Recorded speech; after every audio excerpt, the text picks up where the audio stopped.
प्रिय विद्यार्थियों नमस्कार। मैं रमेश देवव्रत, शक्ति यूट्यूब चैनल पर आपका स्वागत है। तो आज हम कक्षा 10 के विद्यार्थियों के लिए गणित का महत्वपूर्ण भाग लेकर के आए हैं। तो सबसे पहले अपने कक्षा 9 में जो संख्याओं के बारे में सीखा था उसकी चर्चा करते हैं। तो सबसे पहले हमने प्राकृत संख्याएं, फिर पूर्ण संख्याएं, पूर्णांक, प्रिम्य संख्याएं। तो प्रिम्य संख्याओं तक का एक समूह हो गया था। उसके बाद उसमें अप्रिम्य संख्याओं को यदि मिलाया तो वास्तविक संख्याएं अपने पास तैयार हुई थी। तो वास्तविक संख्याओं में आगे यदि अपने बढ़े, उसमें यदि आगे उसकी चर्चा करें तो धनात्मक पूर्णांक एक महत्वपूर्ण भाग था। यानी पूर्णांकों में धनात्मक पूर्णांक, ऋणात्मक पूर्णांक इस तरह से थे। तो धनात्मक पूर्णांक जो है उनके कुछ एक गुणों की चर्चा कक्षा 10 में की गई है। तो आज अपने धनात्मक पूर्णांकों के गुणों की चर्चा यहाँ पर करेंगे, जिसमें दो महत्वपूर्ण गुण हैं। एक तो है यूक्लिड विभाजन एल्गोरिथम, दूसरा है अंकगणित की आधारभूत प्रमेय। तो यहाँ पर अपने यूक्लिड विभाजन एल्गोरिथम का आज अध्ययन करेंगे और उसके बाद अंकगणित की आधारभूत प्रमेय का अध्ययन करेंगे। अब आप सोच रहे हैं यूक्लिड विभाजन एल्गोरिथम का अध्ययन क्यों करना है? तो ये अपने को विभिन्न ये जो धनात्मक पूर्णांकों के जो गुण हैं उनका विभिन्न प्रकार से उपयोग कर सकते हैं। जैसे महत्तम समापवर्त्य ज्ञात करने में, तो धनात्मक पूर्णांक यदि दिए गए हैं उनका महत्तम समापवर्त्य ज्ञात करना हो तो यूक्लिड विभाजन एल्गोरिथम से बिल्कुल आसानी से अपने ज्ञात कर सकते हैं और बहुत ही सरल तरीके से। तो इस तरह से अपने यूक्लिड विभाजन एल्गोरिथम बहुत ही उपयोगी है। विभिन्न पूर्णांकों के रूप यदि तैयार करने को, वर्ग रूप है, घन रूप है, सम, विषम, इस तरह से अपने यूक्लिड विभाजन एल्गोरिथम को काम में लेते हैं। तो यूक्लिड विभाजन एल्गोरिथम को समझने से पहले अपने को छोटी छोटी बातें जो आज तक अपने सीख रखी है उन पर ध्यान देने की आवश्यकता है। तो चलिए सबसे पहले है मेरे पास, मैं छोटे छोटे भाग हल करके देखता हूँ। तो अपना आज का मुख्य टॉपिक ये रहेगा यूक्लिड विभाजन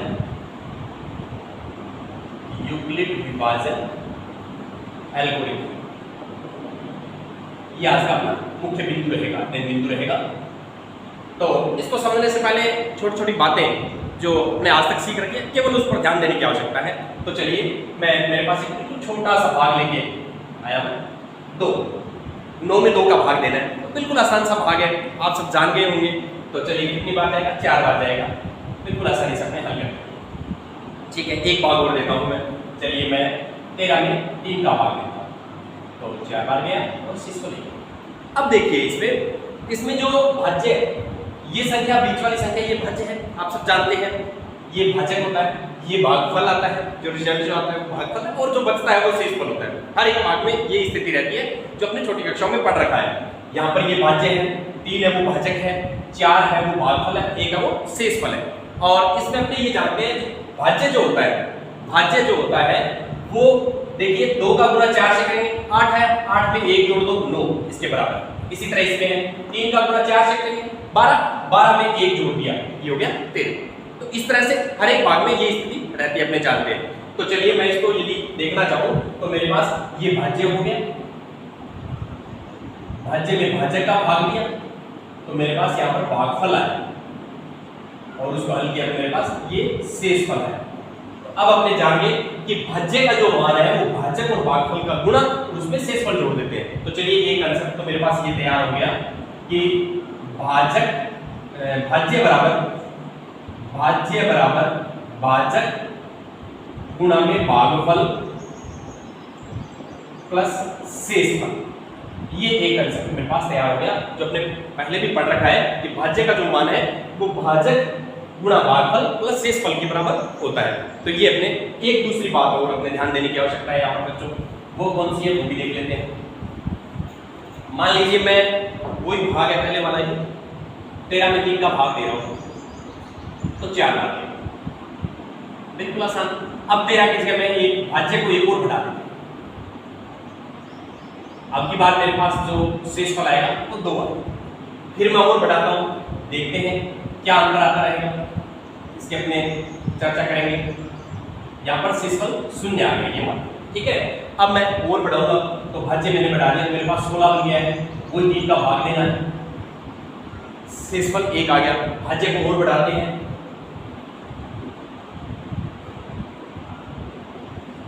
शेषफल 2 आ गया। तो अब मैं भाज्य को और बढ़ाऊंगा तो देखते हैं क्या होता है, यानी शेषफल 0 आ गया। इस तरह से अब थोड़ा ध्यान से इसको देखने की आवश्यकता है।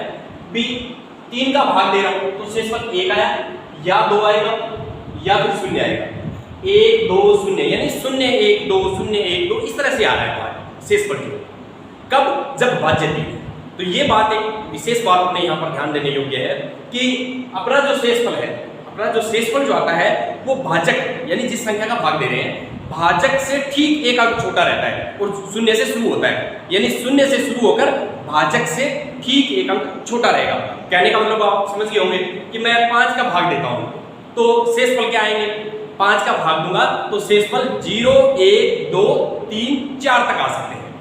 यदि मैं 8 का भाग दूंगा तो मेरे पास शेषफल है वो 0 से लेकर 7 तक आ सकते हैं।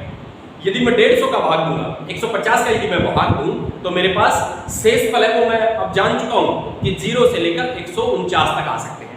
इसी तरह यदि मान लीजिए मैं 1000 का भाग देता हूं, भाजक मेरे पास 1000 है, तो अब मैं शेषफल बता सकता हूं बिना सोचे समझे कि मेरे पास 0 से लेकर के, यदि मैं 1000 का भाग दे रहा हूं तो 0 से लेकर के 999 तक के शेषफल मेरे पास आ सकते हैं। तो ये अपना एक नया कंसेप्ट अपने यहाँ से सीख लिया। तो वो क्या है अपने पास, वो इस तरह से है कि शेषफल जो है वो हमेशा भाजक से छोटा रहेगा। तो मैं इसको इस तरह से लिख दूं कि शेषफल है वो 0 के बराबर या 0 से बड़ा लेकिन भाजक से छोटा रहेगा। ये है अपने पास, ये 2 कंसेप्ट अपने तैयार कर लिए। अब देखिए इसको मैं एक संख्या में लगाता हूं। जैसे मान लीजिए अब मेरे पास क्या है कि भाज्य है वो a है, भाज्य a है और भाजक है वो b है, यानी a में b का भाग देना। मेरे पास इस तरह की स्थिति है कि a में b का भाग देना है। तो मेरे पास मान लीजिए जो भागफल आया वो q आ गया और शेषफल वो r आ गया, इस तरह से। तो पहला यदि इसमें अप्लाई करें तो ये बन जाएगा a बराबर यानी भाज्य बराबर भाजक गुणा में भागफल प्लस शेषफल। तो इस तरह से ये तैयार हो जाएगा a बराबर bq प्लस r, ये पहला पार्ट। दूसरा पार्ट इसमें तैयार क्या होगा कि r का जो मान है, शेषफल जो है r का जो मान है वो 0 के बराबर या 0 से बड़ा रहेगा लेकिन b से छोटा रहेगा। ये 2 पार्ट है। यदि इन्हीं को शाब्दिक रूप में अपने डालेंगे तो ये अपने पास यूक्लिड विभाजन प्रमेयिका बन जाएगी। तो चलिए यूक्लिड विभाजन प्रमेयिका के शब्द में लिखता हूं।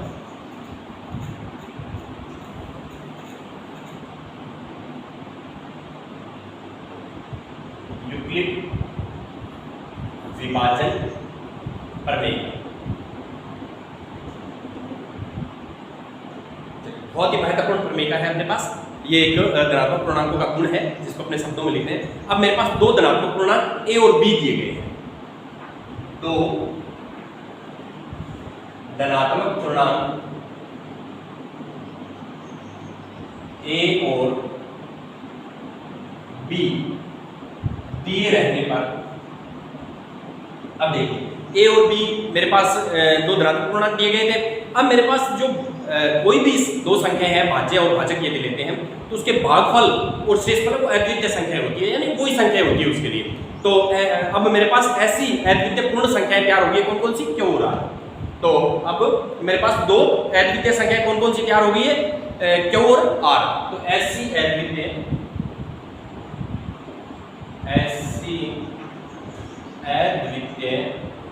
पूर्ण संख्याएं, हमेशा जो भागफल और शेषफल जो आता है वो पूर्ण संख्याओं के रूप में आता है।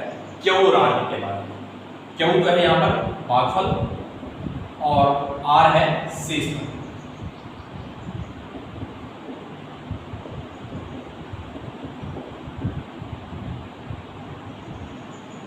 तो उसका कैसे है विद्यमान, जो a बराबर b क्यू प्लस r, यहाँ पर जो r का मान है वो 0 के बराबर या उससे बड़ा होगा लेकिन b से छोटा होगा। तो ये शब्द जो मेरे पास है वो यूक्लिड विभाजन प्रमेयिका के रूप में, जिसको अपने 2 कंसेप्ट है उसके रूप में समझा था। तो चलिए अब मेरे पास यूक्लिड विभाजन एल्गोरिथम तैयार हो गई है कि 2 धनात्मक पूर्णांक a और b दिए रहने पर ऐसी अद्वितीय पूर्ण संख्याएं q और r विद्यमान है कि a बराबर b क्यू प्लस r और r का जो मान है वो b से छोटा रहेगा और 0 के बराबर या 0 से ठीक बड़ा रहेगा, 0 से बड़ा रहेगा। तो इस तरह से अपने पास यूक्लिड विभाजन प्रमेयिका तैयार हो गई। तो अब इसके उपयोग भी हैं। अब इसके उपयोग है HCF ज्ञात करने में। बहुत ही साधारण तरीके से अपने HCF ज्ञात कर सकते हैं, यानी महत्तम समापवर्त ज्ञात करते हैं। तो चलिए एक उदाहरण के द्वारा अपने समझते हैं यूक्लिड विभाजन एल्गोरिथम के द्वारा HCF किस तरह से ज्ञात कर सकते हैं। चलिए मैं एक उदाहरण लेता हूँ, बिल्कुल साधारण सा उदाहरण अपने लेंगे। तो मान लीजिए मेरे पास 455 और 42 का HCF ज्ञात करना है। तो ये अपने पास क्वेश्चन आ गया है कि उदाहरण के स्वरूप कि 455 और 42 का HCF अपने को ज्ञात करना है, ये सवाल। तो सबसे पहले देखो अपने को क्या करना है, अपने को इसमें भाज्य और भाजक की पहचान करनी है। भाज्य और भाजक, बड़ी संख्या है वो भाज्य होती है, छोटी संख्या है वो भाजक होती है। तो देखिए 455 है वो बड़ा है किससे, 42। तो भाज्य तो बन गया यहाँ पर 455 और भाजक जो बन गया अपने पास 42। ठीक है, तो अब देखिए यूक्लिड विभाजन एल्गोरिथम अपने लगाएंगे, किस पर लगानी है, 455 और 42 पर लगानी है। तो 455 और 42 पर यूक्लिड विभाजन एल्गोरिथम से। ठीक है, तो देखिए इसमें अपने भाग देकर भी देख सकते हैं, बिल्कुल आसानी से अपने लिख सकेंगे। तो 455 में 42 का मैंने भाग देके देख लिया। ठीक है, 455 में मैंने 42 का भाग देके देख लिया। तो मेरे पास ये एक बार जा रहा है 35 आ, तो 10 भाग। ठीक है, तो चलो मैं इसको लिख देता हूँ। तो अपने साधारण सी बात है 455 के बराबर 42 गुना में 10 प्लस 35, यानी a बराबर b क्यू प्लस r। तो कोई तरीका है, a है यहाँ पर 455, 42 गुना में 10 प्लस 35, ये हो गया। अब अपने को क्या करना है, 42 और 35 पर लगानी है। तो चलिए 42 और 35 पर यूक्लिड विभाजन एल्गोरिथम से। तो अपने को 42 और 35 पर लगानी है। तो 35 अपने पास ये जो भाजक है इसको यहां लिख देंगे। तो 35 से कम 35 7। ठीक है, तो ये बन गया 42 के बराबर, 42 के बराबर हो गया 35 गुना में 1 प्लस 7। ठीक है, अब 35 और 7 पर लगेगी। 35 और 7 पर यूक्लिड विभाजन एल्गोरिथम से।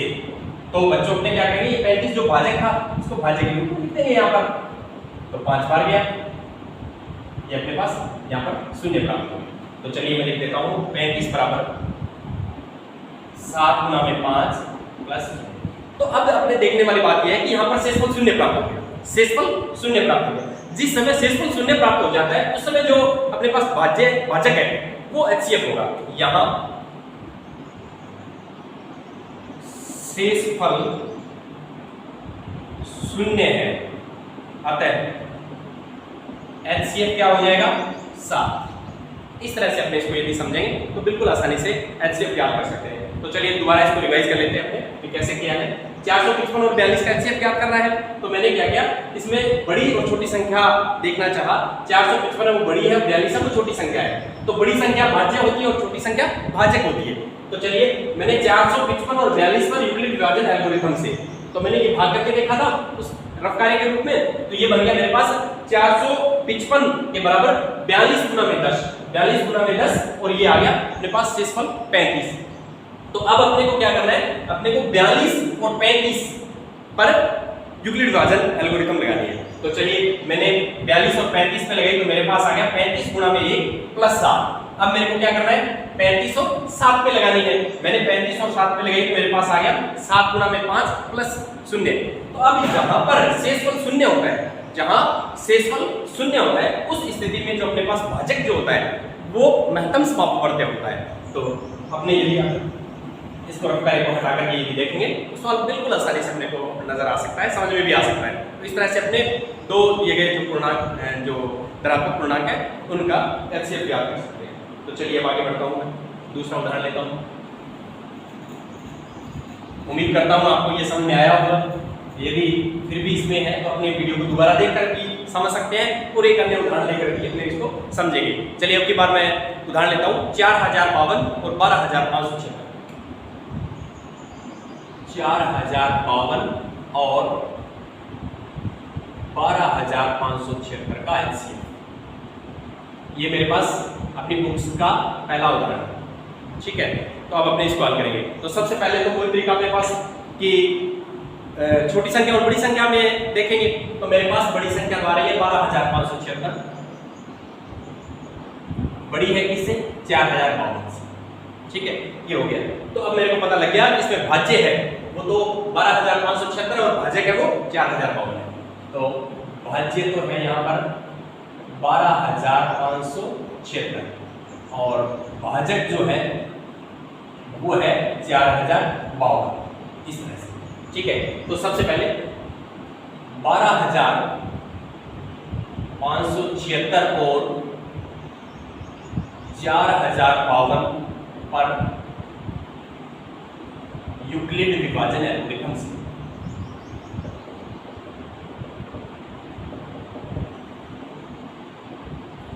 तो अपने भाग के रूप में देखा था पहले भी, वैसे अब की बार करेंगे।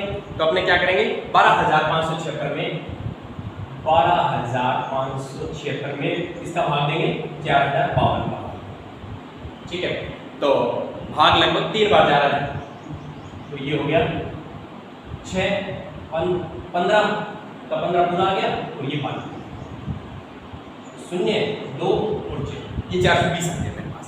अब इसको अपने लिखना चाहेंगे तो 12576 के बराबर 4052 गुणा में 3 प्लस 420। तो लिख देते हैं 12576 बराबर 4052 गुणा में 3 प्लस 420।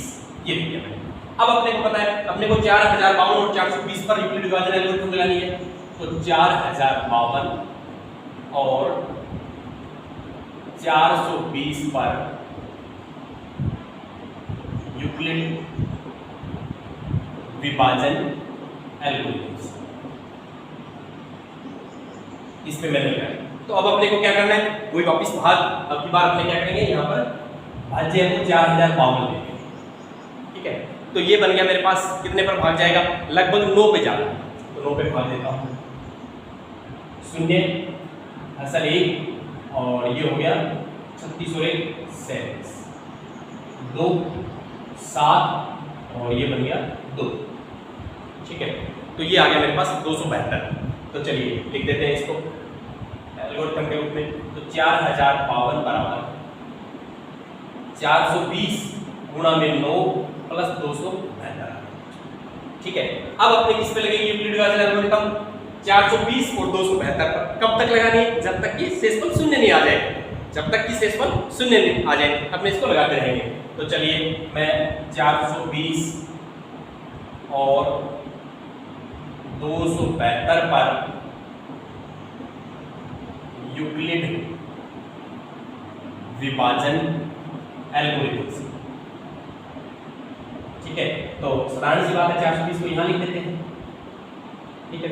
तो 420 में तो एक ही बार भाग जाएगा, 272, ये आ गया 8, ये आ गया 4 और ये आ गया 1, 148 है, ठीक है।